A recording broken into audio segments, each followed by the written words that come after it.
my inner knowing, empowering you to find your compass for the journey. We are dedicated to supporting you to rediscover and trust your natural ability to navigate life each day by sharing insight and experience through the lens of two professional communicators and their guests. We intend to prompt internal inquiry that supports all those willing to explore a unique path.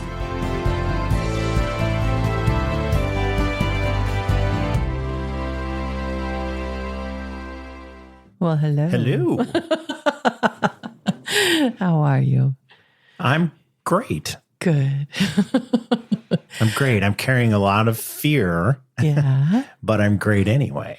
Go figure that. Yeah, that's nice. I'd Should like we to dig hear. in? Yeah, we should. Tell me more. Tell me more. Well, we were visiting about what we might speak with everybody about. And, it's what comes to you in the middle of the night. Yeah. In the dark of the night. In the dark of the night. In the dark of the night. Yes. So in my business, there's lengthy periods of just hard work in the background and then moments that start off as sheer terror as a trial lawyer. And one of those moments is coming up. And what's funny is since I've had many trials with lots at stake, similar to this one, there's this breaking down process that happens for me going, in the weeks leading up to it, where I get to wrestle with my insecurities and fears of not enoughness. Yeah. And not to mention the financial risks that go along with being a solo medical malpractice attorney. I mean, I do other litigation, as you know, but right. It's a substantial outlay for all of the experts that are required to advocate for patients who have been hurt. Yes. If I lose, all that's gone. Right. So all that you've invested in those experts is. Yeah, the investment's gone. And in medical malpractice cases, that can be 3 times the value of my first house. Yeah. 4 times. Yeah. 5 times, maybe. Yes. Yeah. I understand I'm older, so yeah. it's all relative. Yeah. No. So I'm carrying that, but what's really cool about it as we were visiting. Yes. Is even though I have fear that I'm not prepared and it's waking me up at 2 a.m. every night, I get to wake up and be awake from 2 till 4. It seems to be pretty regularly these days. Yeah. Even though that fear is knocking on the door, I know I am more prepared for this challenge than I have been my entire career. What are you aware of when you say more prepared? Because I feel like in the time that I've known you, having worked for attorneys in the past, that you know your cases. You know them. And so when you say that, more prepared, I don't know that it's just the facts, right? There's something else. Just the facts, ma'am. Right. So what is the something else that has you more prepared? I think it's a difference in perspective. Like so many things, just a slight shift in your perspective can change your whole day. Yes. Maybe your whole life. Yes. Have you seen that in your experience? In the therapist chair? Yeah. Yeah. So when you think about that shift in perspective, even if you are up from 2 to 4 in the night, what do you feel like supports you, guides you, helps you? Well, it's interesting as we're talking about it, I'm having this certainty and I feel confident in saying those things. But the problem is at 2 a.m., I guess my inner child is out. And that may not be accurate. It's different though, because you can call it night terror or whatever, because it starts off slow. The dog moves and wakes me up, or bathroom break, whatever it is. I don't know. It just wafts up, and it's different. The confidence takes a while to come back in the dark of the night. Yeah. So you get woken up, for example, like at 2, and then what? I'm processing, I might be sleeping and not sleeping well because I think there's some issue that's going through my mind. And sometimes it's just a generalized, oh shit. Yeah. And it seems like it floats that way for a while. And then I'll latch on to some item, some issue. And then I start going down the path of my mind is thinking of every possible thing that could go wrong. Okay. Judge going to rule against me on a particular issue, or did I ask, because I went to another state and took the deposition of a really important expert in the case because he can't come to the trial. So it's videotaped. And that's been a big one in the middle of the night because I hadn't seen the transcript yet. Right. And I've just been having this terror that I didn't ask the right questions. Right. Even though I had an outline. Right. Yeah. Whew. And then you found out that you did. So I did. I got the transcript today. I read it. Everything is great. I did a really good job. But at 2 a.m. it's not when I first wake up. It's usually, I don't know, it takes about 45 minutes until it's really revving into all the things that could go wrong. Well, what if I didn't ask the right question? Because there's a couple of magic questions you have to ask in that sort of a case. And if I didn't say the right words, it's not that we didn't have a great conversation and the jury would understand what went wrong. Yeah. But you have to put in the legal magical words to get to the jury in the first place. Oh, okay. So it just starts warming up to that, and then the fears all just build. And you ask me, what's my solution? And for me, I finally have to get up, and I'll go sit on my couch or in one of my favorite chairs, and I try to meditate. Okay. And it's torture for a while. And then usually I fall asleep. Okay. So the meditation, when you're trying, what's that look like for you? I cross my legs for a while, and then a foot starts going to sleep or whatever, and they end up on the floor. But I'll sit with my feet flat on the floor after that point if I have to. And I'm paying attention to my breath. Okay. It's typically the best way to do it, to try to let all the fear just waft away, recognizing it's just dark of the night fear. Okay. It's not real. And tell my mind, I know you're trying to protect me by thinking of everything that could possibly go wrong or go bad here. And trying to be kind in that process and not just, say, shut up. But thank you for doing that. But there's a better way, which is I will be fine regardless of the outcome. What I need to do is do the process well, as best I can. Yeah. And put some faith out there in the universe is going to take care of me, regardless of the outcome of that piece. Right. So when you're in that space,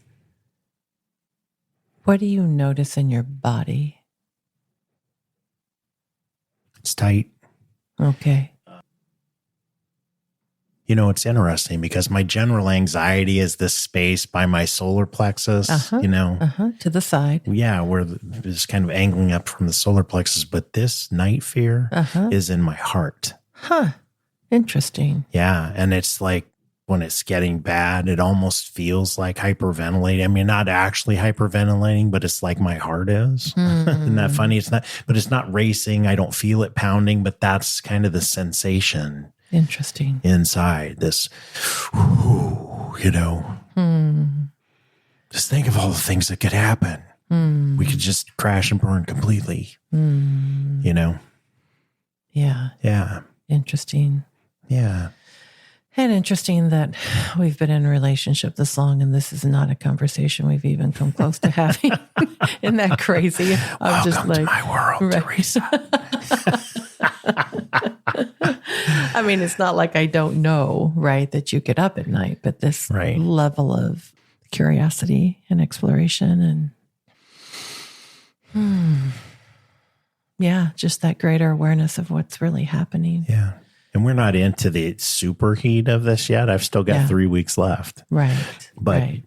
there will be moments, and particularly in the dark of the night moments, where there's almost tears from the fear. But to me, I told you, I think there's a process for me of the breaking down, re-breaking down of the ego to like get to the point where all of that drops away. Yeah. And what I know is we are going through this regardless of what the outcome is going to be. And I will do my very best for my client and hope that the jury hears the truth of my words, of my heart, buys my coffee, right? And it's not as simple as that. They need to hear the truth of my heart. And even letting go of the ego that even if they don't, I did everything I could. Right. There's just this holding on to all of that until it finally just implodes. And then it's calm waters. And do you think that's when you fall asleep? Or is there more? That process is just in the days getting, to the big day when we're going into the courtroom. Okay. It happens somewhere in there. And it may happen, probably does follow one of the night fears. Okay. Tell me more. I can't tell you the time that it's going to happen. It might be the minute before I walk in the courtroom. Oh, okay. Okay. But what I believe is with the work that I've been doing, the meditation training, all the different conversations that we have on grounding, how to sense into your body, that the breaking down is happening sooner and the extremes aren't as extreme. Now in a week, you may check in with me and I'm an emotional mess. I don't know, but I don't. Yeah. I don't think so this time. Yeah. No, it feels different than the last trial that you had. Yeah. Your energy around it, for sure. And it's interesting. I've been working hard this year in going into, we're making this about lawyering, but yeah, that's okay. We'll keep going. Yeah. Yeah. Well, I think it's relevant just because it's that shift in perspective in whatever we do, whether you're dealing with the night terror or, it comes in the day, whenever it comes, but that shift in perspective that whether the outcome is good or bad, I'm here to learn. And that's that letting go of the ego process. Yeah. Right. Yes. So. Yeah. The effort, not the outcome. Yeah. Yeah. Yeah. What are you learning?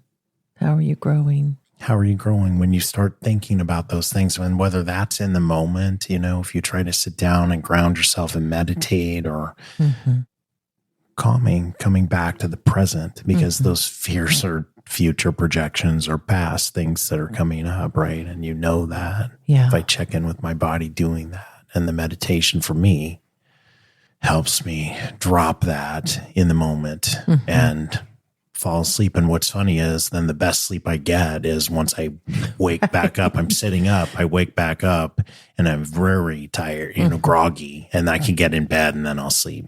Right. Until it's time to wake up. Right. Oh. So how about you? Yeah. What comes in the night to you and how do you deal with it? Yeah. Well, what I think about first is, we had someone that was listening to the deeper dive podcast that, when I had said In the Dark of the Night, they were like, tell me more about that. And they asked if it was like, sundowners. And so I wanted to address that first. It's interesting, beyond the story, I'm always thinking about the body, the physiology of what happens. And so there is, I don't know if you would call it a condition, but maybe a condition. Some people that have dementia have something called sundowners. And hopefully I'm speaking about this correctly. It's been a long time since I've read about it. But how certain people, when the sun goes down, go crazy. Then they wake up or they get through the night and the psychosis fades. And so what that is about, I don't know. The body is really complex. We're so complex. And we do know from research and just even the reality of what happens during a full moon is real, even if we don't really understand what's happening. And so I do want to say that I think it's bigger than just our individual story. I think there is something that's happening in our body physiologically too. And hopefully we continue to learn more about the body and really understand what might be happening. So I don't know that I could speak much about my experience of waking up in the night prior to when I almost died from DIC in 2006, because I don't know. I don't know that I really knew to pay attention or had even the awareness to pay attention. So I don't know. I don't know that I could tell you what my experience was or what I did prior. But that particular period of time in my life, going to sleep at night, was terrifying. It wasn't just waking in the night, trying to get my body to release enough to sleep was a process.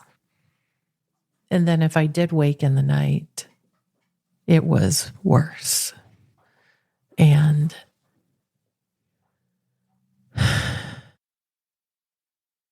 the therapist that I was working with at the time was really trying to help my body find some balance so that I could sleep. And we did a lot of, guided imagery and hypnosis. And the thing that I felt like was most practical and, I don't know, helped me feel like I had something to do was creating a mantra. And I know I talked a little bit about that in Is Your Body Afraid? So the mantra that I used then was Jesus, Lord, guide and protect me. And that was a mantra that I don't know, 1,000 times a night. I mean, I don't know. I mean, it was a lot. Mm-hmm. Trying to, like, what my body needed. And it needed to be that short phrase. It needed to be something repetitive. It needed to be something that I didn't, normally say. Like, being raised Catholic, I had access to a lot of prayers that I learned, but those didn't work the same. I needed something, again, that was different. It was short enough. I could say it over and over and over. And like trying to get my brain to shift, like it got into the Grand Canyon and I literally like could not get it out. Right. And so that was my way of trying to get it out. And so I would say it over and over and over. And then my mind would wander off into a fear, whatever the fear was. And then I would realize I wasn't saying it again. And then I would say it over and over and over. And then my brain would wander off, and it just keep going back in. Yeah. It was like this continuous course correction over and over and over and over. And then at some point I would fall asleep. And then sometimes that big event would be once in the night. Sometimes it would be multiple times. It just depended on, so many things. But that was really my first like awareness of like the nighttime and waking up in the night. I know I did. I just don't know that I did anything to change it. Like I didn't know what to do. I didn't know there were things you could do. I didn't know. I think I probably just laid there, and probably didn't sleep much. So I was intrigued by the mantra and how it was helpful. And I mean, it's crazy to think that that was literally 18 years ago that was going on. Yeah, it was right after I graduated from graduate school and exploring more things. By then I was trained in EMDR, which uses bilateral stimulation to help with the EMDR protocol. And there was a meditation that I came across. A colleague of mine gave me a book that had a CD in it. And it was called Getting Into the Vortex. And I didn't really know anything about, like energy, or I shouldn't say, I wasn't educated. I'm sure I knew plenty about it from a practical perspective, but I hadn't ever read anything. It's Essler and Jerry Hicks, right? Yes. Yeah. And so I just remember listening to that CD, and there were, I think, 4 meditations on that CD. They were all 15 minutes long, which I liked. And it was like, I think it was like general well-being, physical well-being, relationship well-being, and financial well-being. I think those were the 4. And I started listening to that as a way to go to sleep over and over and over. And I got really good at being able to even just start thinking about the music in my head, and my body would fall asleep. Nice. Yeah. And then the last 4 years since my surgery, I can't think of the music and it help anymore. I have to listen to it. My body doesn't respond, like I taught it to. Yeah. But I don't know where that CD is. Not that I probably have anything to play it on, but the general well-being one is on YouTube. And so, which was great that I was able to find that and start listening to that again. And so that uses bilateral stimulation in the music. So I just turn that on. And again, in bilateral stimulation. Right. I was going to ask you, because people who are listening that haven't experienced that, you need to let them know. Yeah. What is it? Yeah. So there is, whatever you want to call it, a belief or theory that if we can kind of like rock our body, with music or a tone or vibration back and forth, right, left, that it can attempt to help our body to regulate. And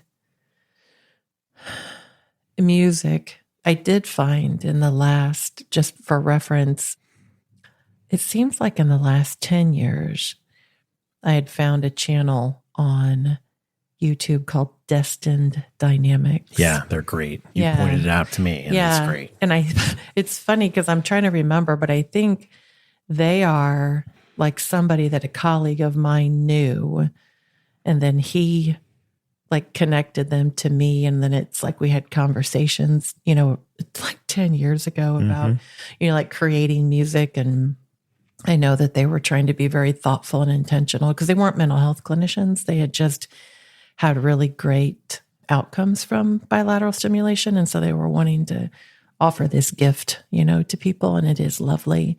I love the different options they have. And I love the fact that they have nature in them too. Yeah. Yeah. They're great. Yeah. They have ones that last like all night. I think they have ones that are like 10 hours long. And so that's a lovely gift that's out there. It can help with concentration too. Oh, absolutely. At work. Right. Yes. Yes. You remember? Yes. I was just a wreck. I would listen to Destin Dynamics with headphones on while working. Yeah. Just that ding, ding, ding. And, you know, but it's more artful than Right. that. But it can make such a huge difference when you are not regulated. Yes.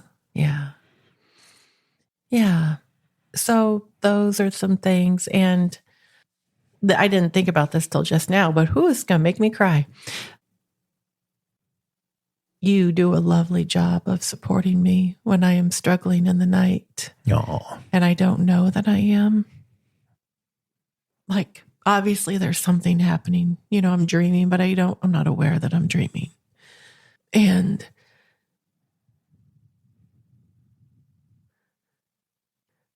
I think it happens often that when we're in distress in the night, that our partner can get irritated at our distress, whether we're awake and distressed or asleep and distressed.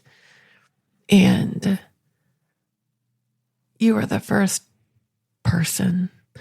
partner that I've had that when, you know, I may have been having a bad dream or something, that you reach over and you tell me it's okay. And you just say, it's okay. It's okay. I'm here. You're not alone. It's okay. Yeah. And it may not make it all better, but it's good to know we're not alone in the night when we're afraid. You know, it's interesting how we have different experiences of the dark. Mm-hmm. And I'm aware that, you know, the dark is something that is difficult for me. I like it and I'm terrified of it at the same time because I like the quiet, you know, of the night. With frogs in the background would be my and owls. Yes, owls would be my preference. Yeah. All night. That'd be great. But that is something that's helpful, and I wish it's something that more people could do instead of, you know, our reactive. You're waking me up. I have to work in the morning. Yeah, that was my experience in the past. Yeah. So having that, asking your partner, you know, I think we can ask, it would be great to consider whether that would be something that would be good and safe for you to ask of your partner. Yeah. That if they recognize that you are struggling in the night, that they can reach over and say those things. I mean, I didn't ask you to say those things. They just came out of you, which was lovely. I don't know that you could have chosen better things to say because they are, like I said, helpful. Yeah, it's interesting, and I know it's helpful, but we had further conversations about it, you know, where I wanted to know how to support you, or you said, here's what I, you know, need now. And what was it that you needed? Do you remember? No. What? Yeah. Use your voice. Yeah. Yeah. Yeah. Yeah. Ooh. Mm-hmm. Mm-hmm. Yeah. Try to say out loud what it is that's stuck. Right. Because it's like a moan, right? Yeah. Like it's not when I'm struggling. Yeah. It's like a moan or whimpering. Yeah. Yeah. And it's still in a comforting way. I put my hand on you, so but I'm not shaking you awake or, anything. Just use your voice. And I think that, you taught me this. It's just asking your partner, how can I support you? Yeah. What would be most helpful instead of, and it's easy, when you're tired or you're stressed, whatever it is, to just react and you shut things down. And for the partner that's having the struggle, whatever it is, the darker the night is in that moment, that's, for me, is like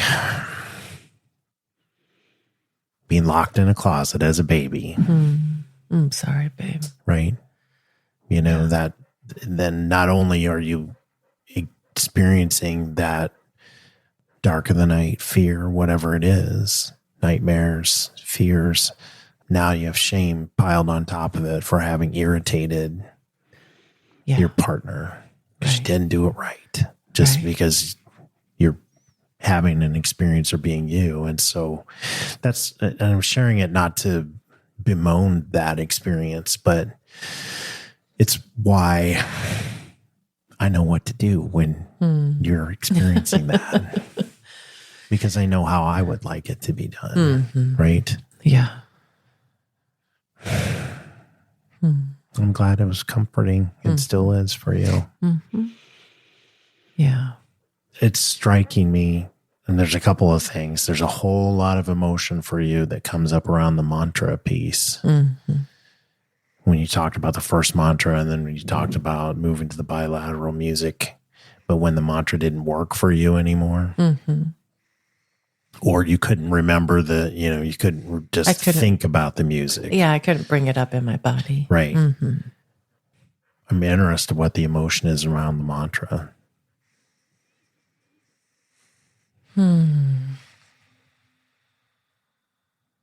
Well, I'm not sure exactly where you're going. I mean, I'm just trying to... Just curious. Yeah. I mean, the emotion that comes up, like right now when I think about it not working like it used to, is, frustration that I had, I don't know, come so far in my trauma work that what used to be accessible isn't. So things that don't, work the same, it's frustration. I would say some helplessness. And I would say the frustration, and no doubt directed at myself too. Like I should be able to figure this out, right? To me, that's all part of the cascading down into the Grand Canyon part, right? Yeah. And I know that my body doesn't feel safe right now. I mean, so I can have that like cognitive awareness, and I still need to take care of myself and sleep and, and so, when it's not working, yeah, I would say probably frustration and helplessness are probably the biggest things that I'm experiencing. What was coming to mind, when you went through that first process and sharing that, it changed. It can change because of additional trauma. Yeah, sure. But it can also change just because it's a different season in life. Sure. What's coming to mind is that it's really important for us to, if we can give ourselves grace and not get frustrated with ourselves, to recognize that there's going to be another tool to use. Right. Another method to use. Maybe it's a different mantra. Maybe it's bilateral stimulation music. Maybe it's meditation. Maybe it's counting down from 100 to 0. Right. There's different things at different times in our lives that are going to work, and it may depend on so many factors. Right. But I think recognizing, be kind to yourself. Yeah, and keep exploring. And keep trying. That's right. Be curious. Yeah. trying to find out what speaks to your body best right now, because I do feel like we're ever evolving beings, and things that did work might not necessarily. Yeah, the sensory stuff I think is good to explore. Yeah. I know we say, walk barefoot in the grass, and that is a really nice, lovely one. It's just, I don't even consider doing that in the nighttime. I don't know that I 2 could a.m. get myself to go outside by myself in the nighttime and walk barefoot in the grass. But maybe someday I'll be able to. But smells, I love the scent of things.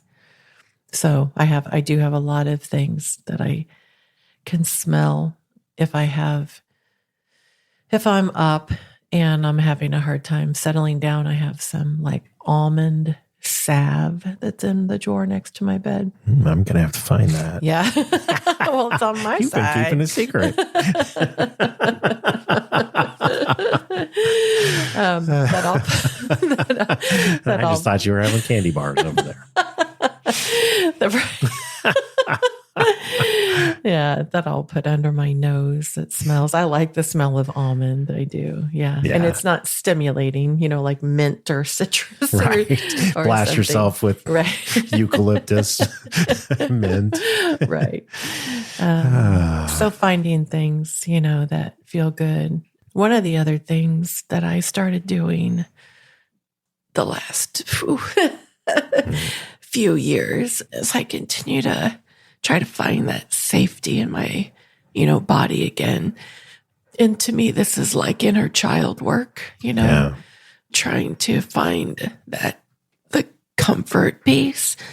So when it was funny, but when we were talking about in one of the other podcasts about the ducks that I had around my house when I was first married. And I had gone back and I was listening to that. And I was like, oh no, I liked rabbits. I liked rabbits a lot. Mm-hmm. And when we were younger, I remember my dad building like a shed kind of playhouse for us in the backyard. And he had dug these deep holes for the posts, and we, for whatever reason, would go out there and there would be bunny rabbits in the holes, and we would scoop them out, and we didn't keep them, but we would play with them for a while. I don't know that was a good thing, but we did. We were young. Sure. But we would take a sheet, we'd sit in a circle and take a sheet and cover ourselves so the bunny couldn't get out. We'd let the bunny run around and then we would let the bunny go. And so for me, I don't know that there was some connection with bunny rabbits, and then I liked bunnies, and I started collecting bunnies, glass bunnies, ceramic bunnies, crystal bunnies, stuffed That's bunnies. So far from where you are now. It's just hard to even imagine, but it's not bad, just different. Yeah. So I had lots of bunnies, and when I started struggling a few years ago, and because, we're not with each other every night. We sleep together fewer nights than we sleep, right? Am I saying that right? During a week's period of time, we may sleep together 2 nights, right? So most of the time, I am by myself. And so I bought a big stuffed bunny a few years ago that I sleep with when you are not there. Yeah. And maybe sometimes when you are there, it just depends on how I'm doing. Not between us. It's over to the side. Right. I've been having some jealousy feelings about the bunny, but go ahead. Yeah. I'm teasing completely. I know. But, it was interesting because I bought a few different animals when I was looking, and I would go to the stores and I would, try to find the bunny, right? Yeah. And I couldn't find the bunny that was going to work. And then I found, a bunny. And so I think there's the texture of it is helpful, so that the sensory piece of having the bunny. And there is something about, I don't know. I think it gives me hope in some way, though I don't know that I could tell you fascinating exactly why it does. I think the fact that you don't tease me about it helps. Of course. Like it's just okay that I can do whatever I need to do, even if it seems silly to some people, that it's not silly to you. It doesn't seem silly. So that's helpful too, right? I don't like teasing. I don't know why we do it to each other. I mean, I do on some level, but I'm not a teaser. So I really appreciate that you don't. I'm not saying you don't ever tease me. I just did say I was jealous of the bunny. Right. Now I'm feeling bad. And it was teasing, but not, I grew up in a house that teased a lot, and sometimes it wasn't very nice teasing, but yeah, I didn't mean that. Don't think I do that a lot. No, I think it's something that, we've worked on in our relationship for sure. I want to be kind and support you. Yeah. I like to play, as you know. Yeah. There's still a part of me that could be a little boy having fun, right? Yeah, which is great. Wonderful. Right. Makes you laugh, etc. Yes. But sometimes I'll cross the line. So. Yeah, but I don't feel like around my trauma stuff that you do that. If you do, it's not often. If I do, I'm not trying to, but it doesn't matter. If I do, you let me know. That's right. Yeah, absolutely. So I would say it would be very interesting for people to share what their experience is with the nighttime, because I don't think it's just you and I. Yeah, I'm guessing other people have had that experience. Yeah. And I would love. There's a reason there's all those songs about 3 a.m. Right. Because there are. Yes, there is a lot. Yeah. And if there's things that people feel like they have found that are helpful for them, I would love for them to share that, know, whether it's on Facebook or Instagram or Spotify or whatever. I think it's, a gift that we can give each other by sharing the things that we have found that speak to our body. Put out your hand and help us walk each other home. Seriously. Yeah, and it's because if you're in that spot where what used to work doesn't work anymore. Right. Having somebody out there share something that works for them. Oh my gosh. Yeah. Like you said, what a gift. Right. Just supporting each other. Yeah. That's going to tear me up. You got me finally. It's not too hard, Jason. Oh. No, that act of kindness. Mm-hmm. Yeah. Yeah.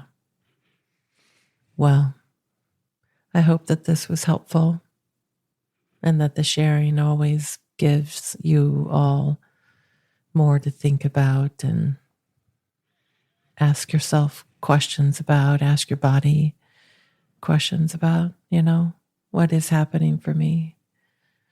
Yeah, what might I be struggling with or afraid of, or what am I regretting, or just being curious and gentle with ourselves as we try to explore what happens to us in the dark of the night. Yeah. It's also amplified too, And I know I'm opening it back up. I just can't help myself. Now you intrigue me again, as you always do. You're a very intriguing woman. Did you know that? Thanks, babe. Yeah. I'll save it for another time. I love you. Yeah, I love you too. No, there's more. I thought about it too. I was just thinking about, and we can end it here, but I was thinking about the people that prefer working the night shift. Is there something there? Right? Because if you work the night shift, then you rarely do sleep in the dark of the night. So anyway, just things I've been thinking about. Got my eyebrow raised. I know. More to come. More to come. I love you. Love you too.